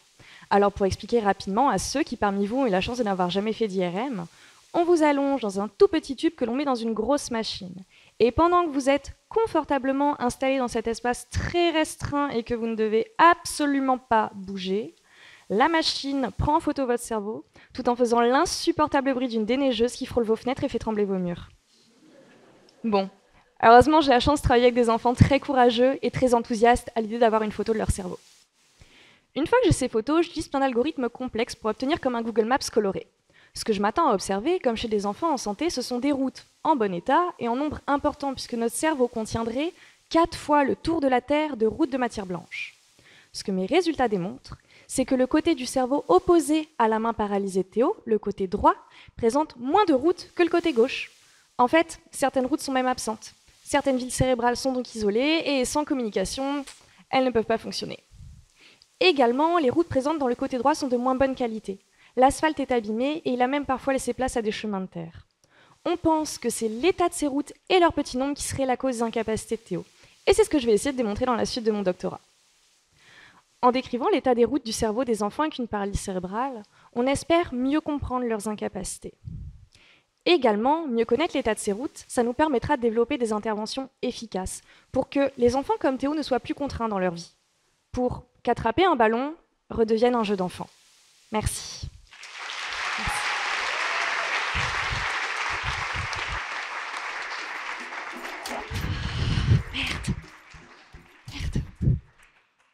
Valérie Caron, maintenant de l'Université de la Saskatchewan, pour l'influence des chiens de réadaptation sur les paramètres temporospatiaux et les mesures cliniques de la marche pour les enfants atteints de la paralysie cérébrale.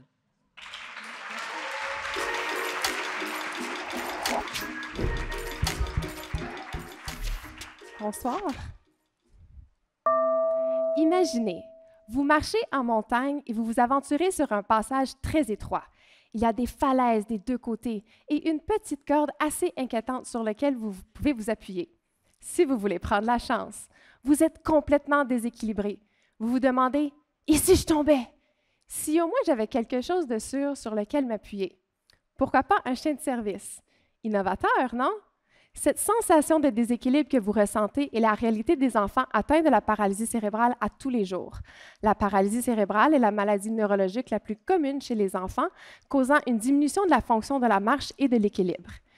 Puisque ces enfants sont toujours à l'affût de la possibilité d'une chute qui pourrait leur causer une blessure grave, ils s'engagent moins avec leur père et se sentent souvent isolés. Donc, comment être innovatrice dans un monde typiquement stérile?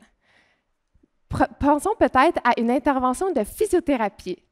La physiothérapie et les programmes de physiothérapie peuvent améliorer la marche et l'équilibre et encourager les jeunes à être plus sécuritaires dans leur communauté.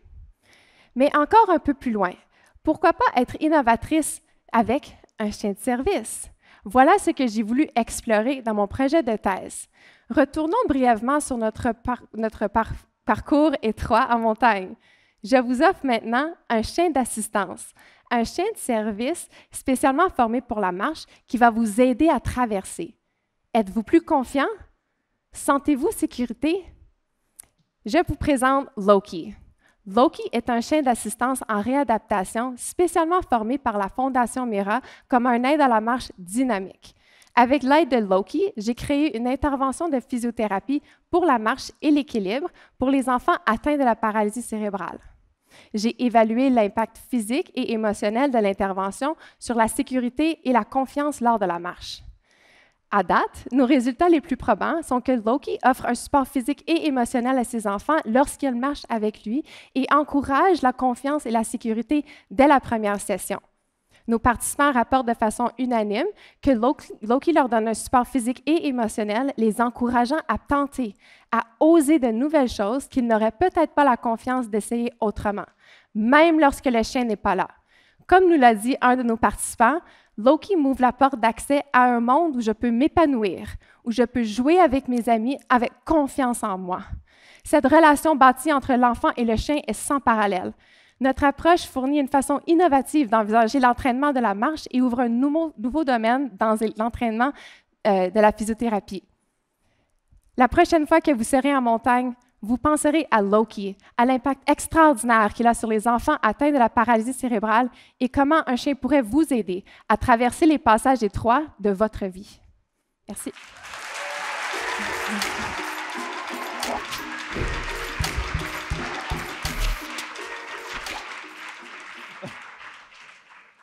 Accueillons maintenant Benjamin Alboui de l'Université de Montréal pour Paléogéographie et dynamique de peuplement des derniers Néandertaliens d'Europe, stade isotopique marin 3, 60 000 à 40 000 ans avant le présent.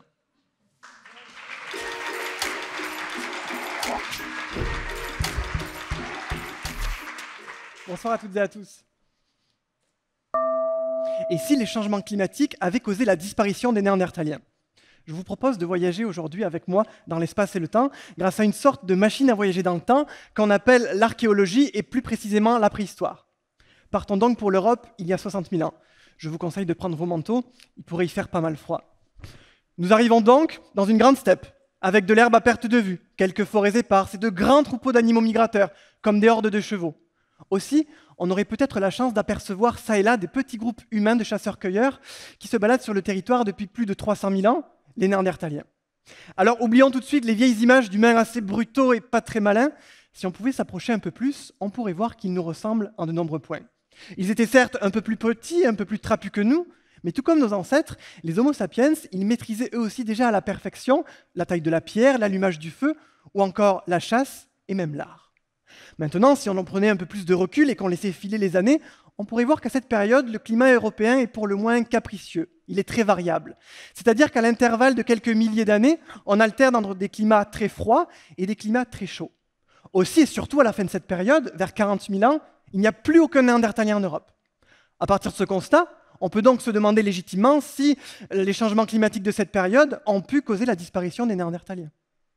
Revenons maintenant dans le présent, ici même à l'Université de Montréal, dans mon laboratoire. Comment tester cette hypothèse, puisque c'est cela au final la démarche scientifique? Eh bien, il faut diviser notre question de recherche, somme toute ambitieuse, en deux questions un peu plus simples.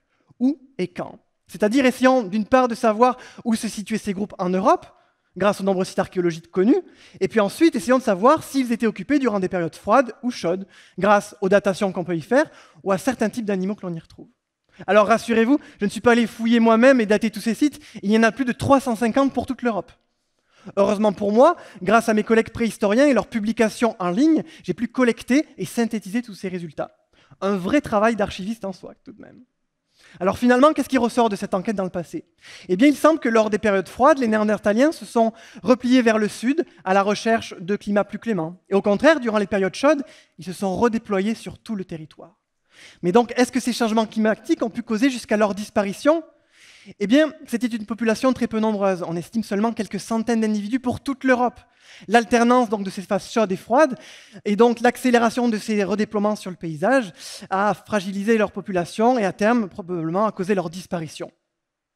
Nous sommes nous aussi aujourd'hui confrontés à des changements climatiques encore plus rapides et dont les conséquences se font déjà ressentir. L'archéologie, au-delà de donner une image figée du passé, nous permet aussi de repenser notre propre rapport au climat et à l'environnement, car regarder le passé, c'est mieux comprendre le présent et, espérons-le, mieux envisager l'avenir. Je vous remercie.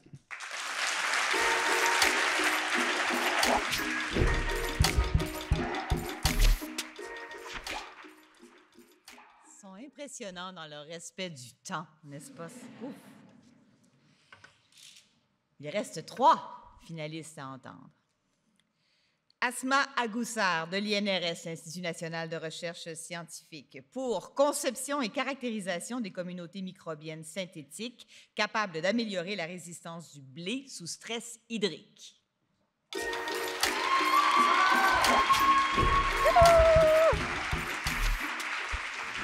Bonsoir. Aujourd'hui, je vais partager avec vous mes 5 ans d'études au doctorat sur l'utilisation des bons microbes en agriculture. Ces derniers temps, on entend beaucoup parler des problèmes liés au changement climatique, notamment l'augmentation des intensités de la sécheresse. Par conséquent, cela influence négativement la production agricole. Et d'ailleurs, on entend aussi beaucoup parler des augmentations des prix de la nourriture. Eh bien oui, ce n'est pas juste la pandémie. Pendant mes années de thèse, je me suis focalisée sur l'amélioration de la résistance du blé à la sécheresse via ses propres microbes. Si je vous parle du blé, c'est parce que c'est une culture vitale pour notre alimentation. C'est une des céréales les plus consommées dans le monde. Et si je vous parle de la sécheresse, c'est parce que c'est un phénomène naturel qu'on ne peut pas gérer, mais qui menace l'agriculture et la biodiversité. Aujourd'hui, parlons biologie. Améliorer la résistance peut aussi dire améliorer l'immunité, non? Eh bien sûr que oui. Je vous donne un exemple. Si vous prenez une boisson gazeuse, ça va vous aider à mieux digérer. Mais on oublie souvent l'effet de cette boisson gazeuse sur notre santé. Eh bien, c'est la même chose pour les plantes. Si je donne des substances chimiques, ça va aider à améliorer la récolte. Mais on oublie toujours l'effet de ces substances chimiques sur notre santé, la santé du sol et l'environnement. Du coup, j'ai une solution pour vous. Je vous suggère, au lieu de prendre des boissons gazeuses, de prendre des probiotiques. Eh bien, c'est des formules à base des microbes qui vont vous aider à mieux digérer et à prendre soin de votre santé aussi. Et c'est le même principe qu'on a décidé pour notre vie. Vous allez me demander comment. Durant mes années de thèse, j'ai isolé plus de 550 microbes du blé et je les ai testés individuellement pour leur capacité à survivre dans un milieu en manque d'eau. Je les ai aussi testés pour leur capacité à promouvoir la croissance du blé au laboratoire. J'ai mélangé par la suite 25 super-héros de ces micro-organismes pour préparer mon biofertilisant ou ce que je nomme mon probiotique pour le blé, que j'ai utilisé pour inoculer le blé au laboratoire dans des conditions de sécheresse. Et devinez quoi? Les résultats ont été fantastiques. Mon probiotique pour le blé a renforcé son système immunitaire et a amélioré sa résistance à la sécheresse. Cela veut dire qu'on peut aider les plantes à mieux combattre les périodes de sécheresse seulement en utilisant leurs propres microbes. Cher public, les microbes ont beaucoup de services à nous offrir. Je suis convaincue que cette recherche pourrait être utilisée pour améliorer la résistance des plantes aux stress environnementaux sans utiliser des produits chimiques. Cela peut aider à avoir plus de récoltes pour répondre aux besoins du marché et ainsi pour promouvoir une agriculture durable pour un avenir sain. Merci.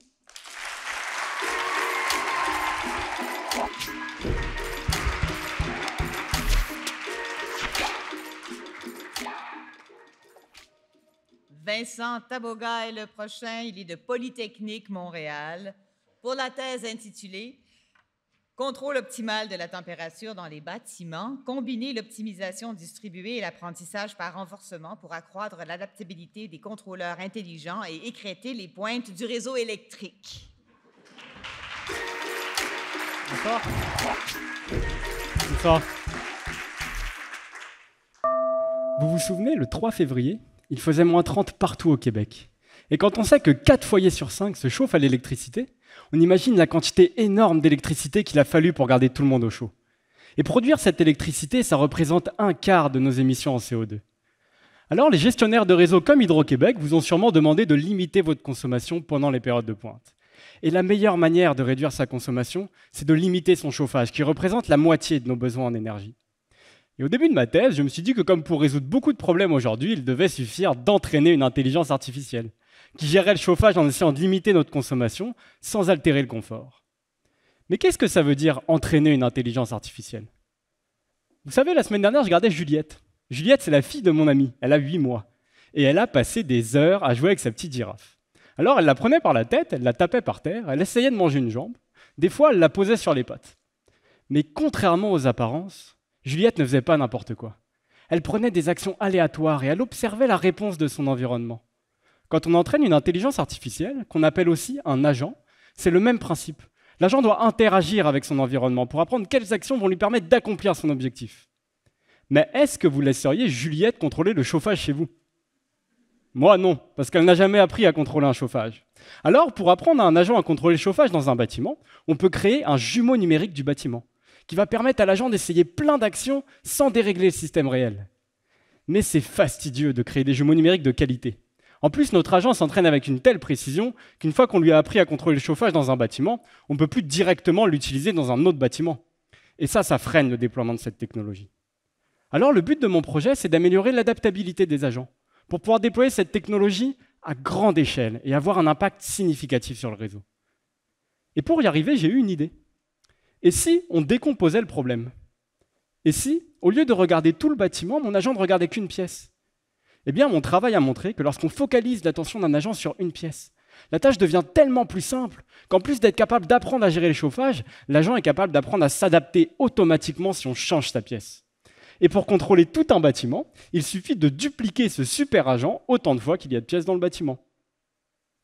Mais là, tout n'est pas encore joué, parce qu'il faut aussi s'assurer que les actions de tous les super agents sont coordonnées. Alors j'ai ajouté un chef qui va gérer les négociations et s'assurer que chacun a l'énergie dont il a besoin pour chauffer sa pièce sans que le total de la consommation soit trop élevé. Et le résultat, c'est un système qui est prêt à être déployé dans une grande variété de bâtiments. Et mes premiers calculs ont montré qu'on peut limiter de 20% notre consommation en chauffage pendant les périodes de pointe sans diminuer la température dans les pièces de plus de 1,5 degré. Alors il me reste à tester mon équipe de super agents sur des systèmes réels et j'espère bientôt pouvoir nous offrir un moyen de nous garder au chaud, d'aider à la gestion du réseau, mais surtout de laisser une planète un peu plus verte pour Juliette. Merci.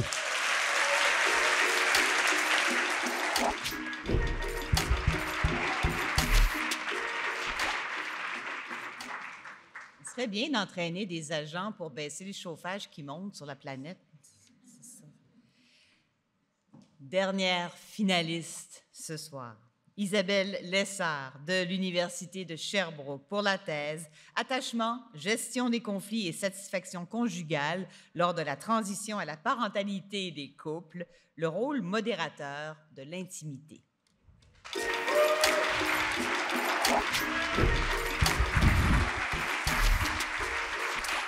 Bonjour. Vous prenez part à une télé-réalité d'aventure. Vous pouvez choisir votre coéquipier, mais le voyage s'annonce assez intense. C'est une expérience qui est exigeante physiquement, psychologiquement, puis il y a juste les mieux préparés qui passent au travers indemnes.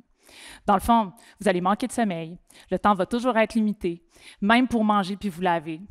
Vous allez apprendre plein de nouvelles tâches, vous allez être constamment bombardé de choix, et puis il va falloir que vous preniez des décisions à deux rapidement sous la pression. Ah oui, la vie d'un autre être humain va dépendre de chacune de vos décisions. Dans un contexte comme celui-là, les occasions de tension et de conflit vont être multipliées par 100. Dernier point, aucun retour en arrière est possible. L'aventure, devenir parent pour la première fois. Votre objectif, que votre couple et votre enfant survivent à cette aventure. Les études sur l'adaptation des couples à l'arrivée d'un premier enfant nous disent que dans ce contexte-là, il y a une majorité de couples qui vont connaître une augmentation des conflits et une diminution de leur satisfaction conjugale, la satisfaction par rapport à la relation, ce qui peut les fragiliser et les mettre plus à risque de séparation. Dans le cadre de ma thèse, j'ai voulu mieux comprendre les stratégies de communication utilisées par les partenaires lors des conflits, puis je les ai mis en relation avec la satisfaction conjugale pour voir s'il y a des manières de se disputer qui vont prédire une plus haute ou une plus faible satisfaction conjugale. Fait qu'on a demandé à 221 couples de nouveaux parents de remplir des questionnaires en ligne sur le style de gestion des conflits 4 mois après la naissance de l'enfant et sur la satisfaction conjugale 1 an après la naissance de l'enfant. Les résultats de ma thèse nous disent que, dans le contexte de l'arrivée d'un premier enfant, lors des conflits, l'utilisation de stratégies de résolution de problèmes positives, comme la discussion constructive, comme la recherche de solutions, ça va favoriser la satisfaction conjugale de la femme ayant porté l'enfant. Du côté de son ou sa partenaire, ce qui va favoriser la satisfaction, c'est plutôt lorsque les deux partenaires vont utiliser moins de stratégies négatives comme l'engagement négatif dans les conflits. On parle ici de critique, de blâme, de confrontation. Quand ils vont aussi éviter les conflits en se retirant de la situation, mais aussi lorsque le partenaire ne va pas donner son avis et qui va plutôt se conformer en disant, par exemple, « Oui, oui, chérie, on va faire comme tu veux. » Vous vous reconnaissez, hein? Au final, les résultats de ma thèse viennent nous dire que dans le contexte de l'arrivée d'un premier enfant, c'est vraiment primordial pour les partenaires d'apprendre à utiliser des stratégies positives et d'éviter les stratégies négatives de résolution de problèmes. Puis ça, c'est vraiment pour favoriser la satisfaction conjugale, pour pouvoir perdurer comme couple dans le temps et pour pouvoir survivre à cette aventure. Et qui sait, peut-être même pour recommencer. Merci.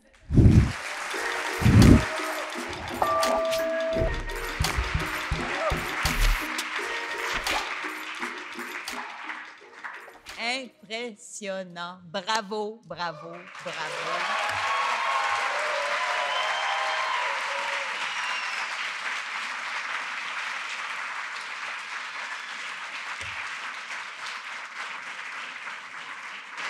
Pas d'anicroche, pas de corne de brume. Tout s'est bien déroulé. C'est la fin de la compétition comme telle. Le jury va maintenant prendre une vingtaine de minutes, pas plus, pour délibérer. Je sais que la tâche est vraiment difficile. Pendant ce temps, c'est aussi à vous, dans la salle, cher public, de voter en ligne aussi pour votre finaliste préféré. Le lien pour voter est là, à l'écran. Attention, le vote se fait en 2 étapes. Vous devez vous inscrire votre courriel aussi pour continuer vers le bulletin de vote. On invite, pendant que tout le monde va sur le site, pendant que le jury se dépêche à aller délibérer, on invite tous les finalistes à me joindre sur scène. On va prendre des photos. 20 minutes, on vous revient après la pause avec le résultat des délibérations et de votre vote. Ouf! On sent que ça a été difficile. Les chemises ne sont pas déchirées. Ça saigne pas. Pas trop. Bravo. Oh, ça jase fort, d'accord. Alors, les membres du jury ont délibéré. Un petit mot pour remercier, il le faut, l'ensemble des partenaires. Hydro-Québec, qui présente le concours, l'Association canadienne pour les études supérieures, l'Agence universitaire de la francophonie, Axelis, Radio-Canada, Savoir Média, le Secrétariat du Québec aux relations canadiennes et le ministère de l'Enseignement supérieur du Québec. Un grand merci aux partenaires qui soutiennent l'ACFAS sur une base annuelle, le ministère de l'Économie, de l'Innovation et de l'Énergie du Québec, la Commission canadienne pour l'UNESCO. L'ACFAS remercie également les 21 universités qui ont participé, qui ont sélectionné les candidats, qu'on a pu voir ce soir avec grand plaisir.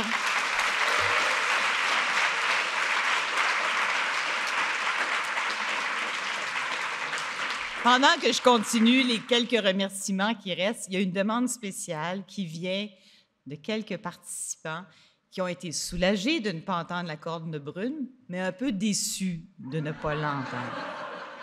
Est-ce que quelqu'un, quelque part, est près de la corne de brume et pourrait nous la faire entendre pour faire plaisir aux finalistes?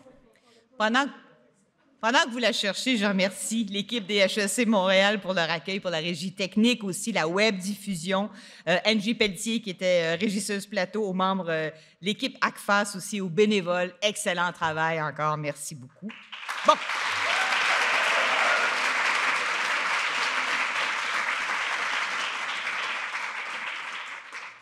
La corne? Bon, pas de corne, OK. Elle est rangée. Elle est rangée jusqu'à l'année prochaine? Bon, d'accord. On va remettre les trophées. Ce sont des trophées qui sont réalisés par l'organisme d'économie circulaire Bois Public. C'est fait à partir, ces trophées-là, de bois atteint de la grille du frêne. Alors, pense circulaire. J'invite M. Saulo Neiva, directeur général de l'Amérique de l'Agence universitaire de la francophonie, à remettre le 3e prix du jury, une bourse de 1 250 $. Monsieur Neiva.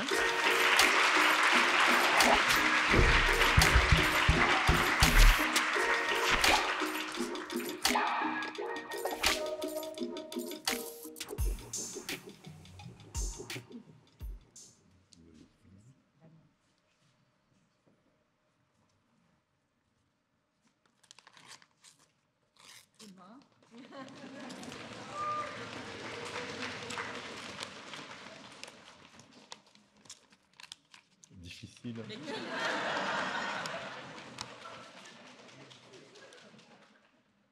Le 3e prix est remis à Aurélien Caron de l'Université du Manitoba.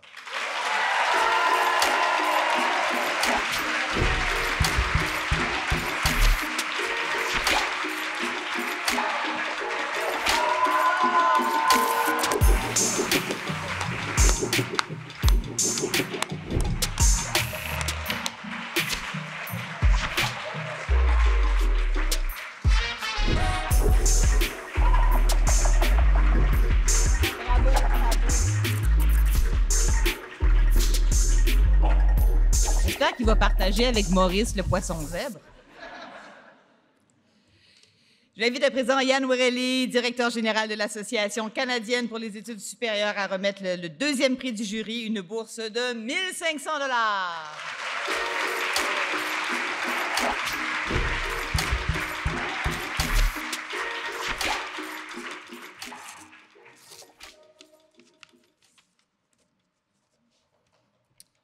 Le 2e gagnant est Samuel Calmels, Université McGill.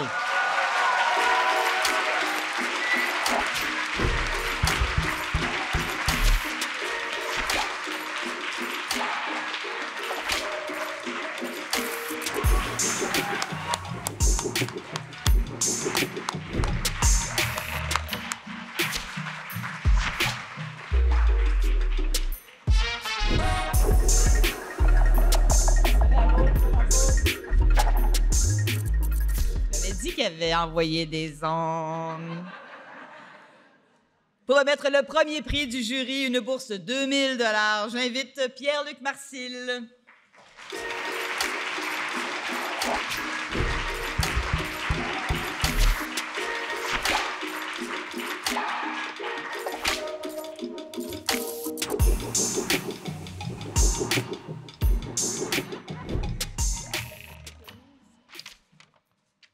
Merci à tous. Je suis heureux aujourd'hui de m'adresser à vous dans le cadre de la finale du concours de ma thèse en 180 secondes. Hydro-Québec est un fidèle partenaire de l'ACFAS et c'est avec un plaisir renouvelé que nous associons au concours encore cette année. Nous sommes fiers d'encourager la relève scientifique, d'autant plus qu'il s'agit d'une occasion exceptionnelle de poursuivre le développement de la culture scientifique en français. Aujourd'hui, les finalistes relèvent tout un défi, soit celui de vulgariser la science de façon à rendre accessible au plus grand nombre de personnes possible. Nous ne pouvons que saluer cette initiative qui a un impact social indéniable. Je profite de ce moment pour souligner le travail des organisateurs du concours qui offrent une tribune exceptionnelle à nos chercheurs. Concrètement, ils feront la différence pour bâtir la société de demain. Je souhaite à tous et à toutes la meilleure des chances pour le gagnant. Ou la gagnante. Donc, le gagnant est Vincent Taboga.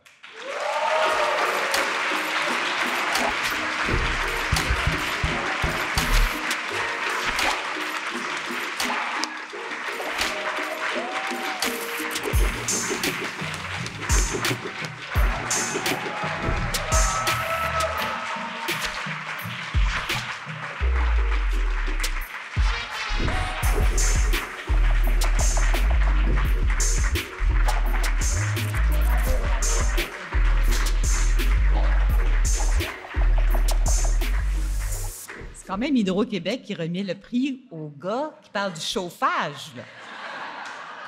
Je dis ça, je dis rien.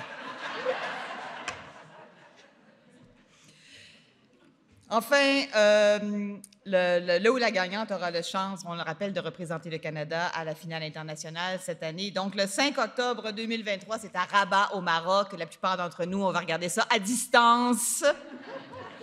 C'est pas fini, j'invite maintenant Hélène Lorrain, elle est conceptrice, réalisatrice, animatrice chez Savoir Média, à remettre le prix du public. Votre choix.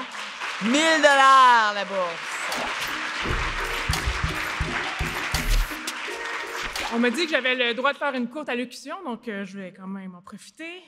Donc, je m'appelle Hélène Lorrain, je suis détentrice d'un PhD que j'ai souvent dû résumer. C'est juste le début pour vous, ça va arriver très souvent. Savoir Média est très fier d'offrir le prix du public au concours Ma thèse en 180 secondes.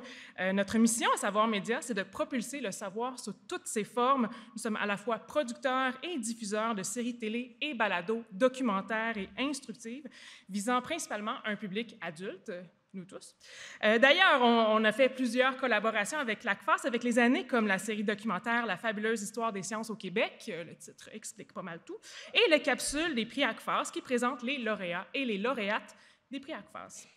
Dans toutes nos séries et nos balados, on fait toujours une large place aux institutions universitaires francophones et, bonne nouvelle, Savoir Média est accessible gratuitement en ligne et à la télé, sans publicité, sans abonnement, c'est un bon deal. Donc, vous pouvez aller voir nos séries sur la plateforme web savoir.media ou sur votre chaîne télé. Là, je ne connais pas votre forfait télé, là, mais c'est là. Donc, je veux chaleureusement aussi féliciter tous les participants et les participantes. Je sais à quel point c'est dur de se détacher d'un sujet auquel on travaille de manière si ardue à chaque jour. Donc, bravo, félicitations. On peut encore vous applaudir.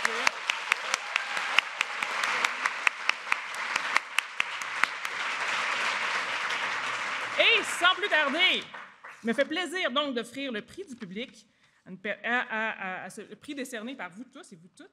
Il s'agit de Ophélie Martini, implication du système cortico-cérébrelleux.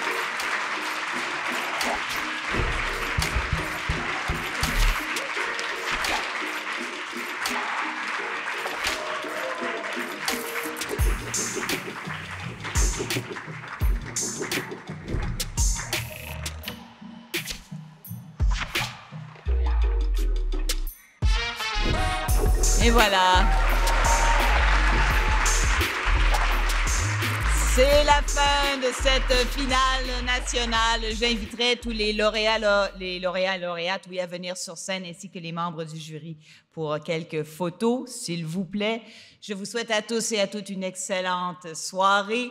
Je fais moi aussi ma petite autopromotion, c'est-à-dire que les Années-Lumière, c'est tous les dimanches de midi à 14h sur les ondes d'ici Radio-Canada Première ou quand vous le voulez sur audio, et que nous faisons demain à 12h30 au pavillon Jean-Briand, ici au 2e étage, de 12h30 à 14h30. On enregistre notre émission. Si ça vous intéresse, vous êtes les bienvenus pour venir voir ça. Puis à 5h30, 5h30, au bar juste à côté, on fait aussi un bar des sciences où on se demande si on peut tout remplacer par du virtuel maintenant. Merci à tout le monde. Bonne soirée. Au revoir.